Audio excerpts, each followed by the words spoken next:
Hello everyone, welcome to the social science class of grade 7. In the last video we have discussed civics chapter 2 institutional representation of democracy. We have discussed the multiple choice question answer means back exercise and very short answer question answer of this chapter. I hope that are understand by you. In this video, we are going to discuss the short answer question answer and the long answer type question answer of this chapter. Let us start today's work. Short answer type question answer. Explain in short any three differences between national and the state level political parties. First question में हमने national level और state level की जो political parties होती है उनके बीच differences बताने हैं. क्या है? The first difference is they have their influence all over the countries.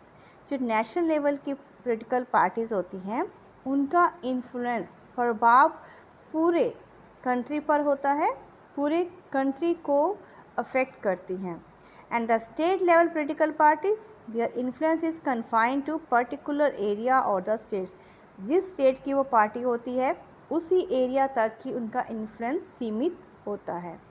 Next is they have their units all over the country and the state level they have their units all over the states. उनकी उसी state में ही उनके units जो workers हैं वो काम करते हैं. They usually give priority to the national issues.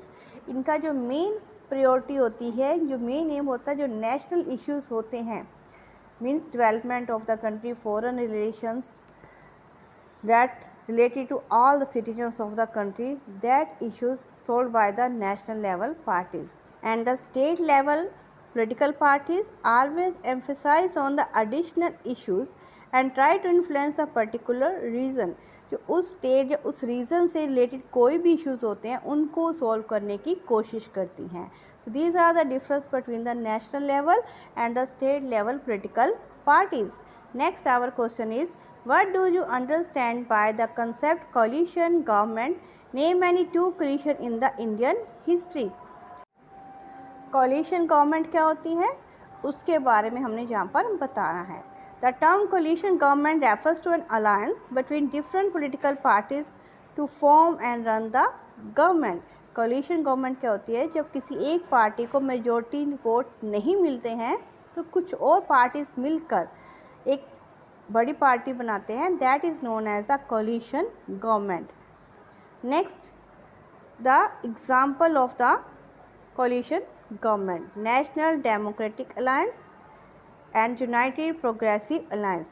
National democratic alliance by BJP and United Progressive Alliance by Indian National Congress.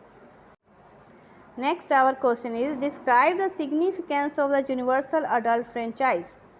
Significance of the universal adult franchise. Universal adult franchise grants equality to all the citizens of India. Universal adult franchise means right to vote. सभी को मिला हुआ है जिस कारण से सभी citizen जो है इंडिया के सबको इक्वलिटी मिलती है. It is a powerful weapon for the citizen which enables them to protect their rights and liberty. इसके थ्रू जो सिटीजन्स हैं इंडिया के अपने राइट्स को और अपनी फ्रीडम को प्रोटेक्ट कर सकते हैं. Universal adult franchise has been helpful in strengthening the national unity. और इससे देश की एकता, नेशनल यूनिटी भी स्ट्रॉन्ग होती है. Next question is, distinguish among the general, mid term and by elections. General election, these are held after the expiry of regular term of the Lok Sabha और the state legislative assembly. ये elections वो होते हैं जो उनकी जो रेगुलर टर्म होती है, मीन्स 5 ईयर्स. 5 ईयर्स कंप्लीट होने के बाद जो इलेक्शंस होते हैं लोकसभा के मेंबर्स को इलेक्ट करने के लिए या स्टेट लेजिस्लेटिव असेंबली के मेंबर्स को इलेक्ट करने के लिए, that are known as the general elections. These are held as a consequence of dissolution of Lok Sabha state legislative assembly before the expiry of its term 5 years. अगर expiry date means 5 years finish होने से पहले ही किसी भी कारण से लोकसभा या state legislative assembly को डिसॉल्व कर दिया जाता है तो उसके प्लेस पर जो नई लोकसभा इलेक्ट होती है that is known as mid term elections. By elections, if a representative dies before the completion of his tenure, seat is vacant due to some other reason, elections are held to fill the vacant seat. किसी भी वजह से अगर वो seat खाली हो जाती है या उसका टाइम फिनिश होने से पहले या उसकी डेथ हो जाती है या किसी भी कारण से, तो उस वैकेंट सीट को फिल करने के लिए जो इलेक्शंस करवाए जाते हैं that are known as the by elections. Next is long answer type questions. First is discuss the election procedure followed in India. India में election procedure के बारे में बताना है.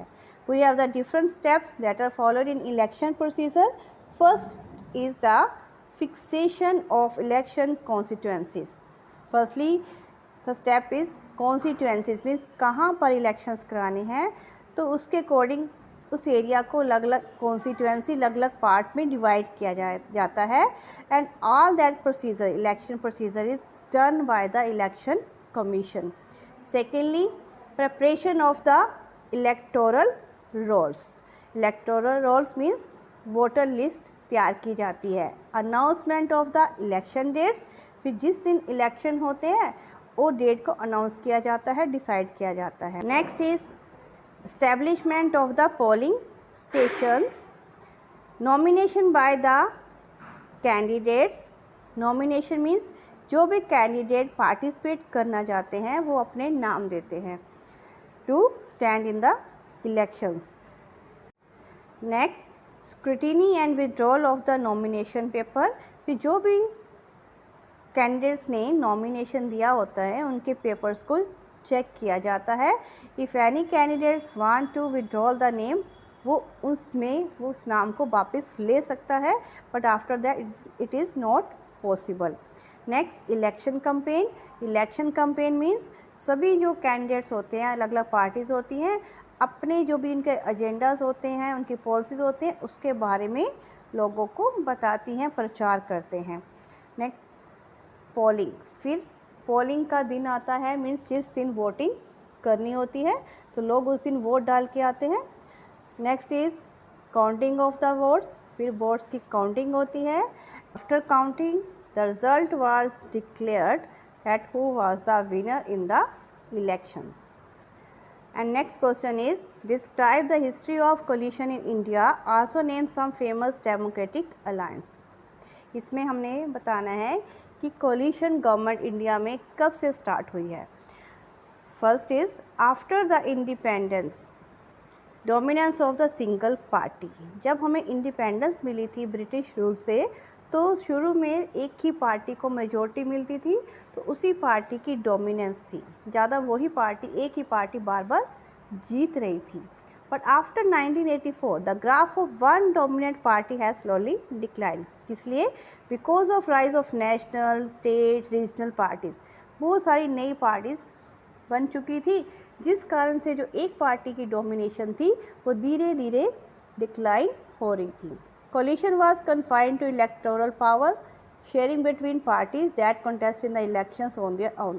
पहले कोलिशन किनके बीच में होता था? जो पार्टीज कॉन्टेस्ट करती थी, जो विनर होती थी, उनके बीच में वो आपस में कोलिशन कर लेते थे, आपस में मिल जाते थे और अपनी गवर्नमेंट बनाते थे. पर आजकल क्या है? But now pre elections coalitions are beginning to emerge. Pre elections, election से पहले ही पार्टीज़ गठबंधन कर लेती हैं, आपस में मिल जाती हैं, तो अपनी गवर्नमेंट बनाने के लिए, पावर में आने के लिए इलेक्शन में पार्टिसिपेट करती हैं. The famous alliance are national democratic alliance headed by BJP, United Progressive Alliance headed by Indian National Congress. The recent government, that is our National Democratic Alliance headed by BJP in India. Next, what are the various functions performed by political parties? Political parties क्या क्या काम करती है उसके बारे में हमने बताना है. Function of the political parties. The main function of the political party is contest elections. Second, provide the link between people and the government. People and the government के बीच में लिंक प्रोवाइड करवाती है, मीन्स जो भी लोगों की problems होती है वो सभी जो इश्यूज होते हैं उसे गवर्नमेंट तक पहुंचाती है और उसमें सॉल्व करवाने की कोशिश करती है. Next, provide political education awareness among the people. लोगों को पॉलिटिकल एजुकेशन मिलती है, लोग अपनी प्रॉब्लम्स अपने राइट्स के बारे में अवेयर होते हैं, क्योंकि जब इलेक्शंस होते हैं तो लोगों को सारे प्रोसीजर के बारे में पता चलता है कि गवर्नमेंट कैसे बनती है. फॉर्म पब्लिक ओपिनियन, लोगों की राय बनाने में, मत बनाने में उनकी हेल्प करती है, क्योंकि लोगों को गवर्नमेंट की पॉलिसीज़ के बारे में, उनकी जो कमियां होती है सब कुछ बताया जाता है, तो वो अपना वो ओपिनियन तैयार करते हैं कि कौन सी पार्टी सही काम कर रही है, हमें किसको वोट देना है. Next our question is what is the role of the opposition party in a democratic government. Opposition party का रोल क्या होता है डेमोक्रेटिक गवर्नमेंट में. Role of the opposition party. Opposition parties plays an important role in the democratic government. First is check on the misuse of power by the ruling party. हमेशा जो ruling party होती है उस पर नज़र रखती है कि वो अपनी पावर का मिसयूज़ ना करे. Form public opinion in their favour. अपने फेवर में पब्लिक ओपिनियन को बनाने की. Spread political awareness. Provide an alternative. Alternative means वो लोगों को बताती है कि कोई अगर रूलिंग पार्टी अच्छे से काम नहीं कर रही, और भी पार्टीज़ हैं जिनको आप इलेक्ट कर सकते हैं to make the government. And try to make government accountable towards the needs of people. हमेशा जो गवर्नमेंट बनी होती है उसको लोगों की नीड्स क्या है उनकी पूरा करने के लिए हमेशा उन पर प्रेशराइज करती रहती है, उसे अकाउंटेबल गवर्नमेंट बनाने में हेल्प करती है ताकि लोगों की जो नीड्स है वो पूरी हो सके. That's all about the short answer and the long answer type question answer of this chapter. I hope all of you understand about this. Thank you for watching this video.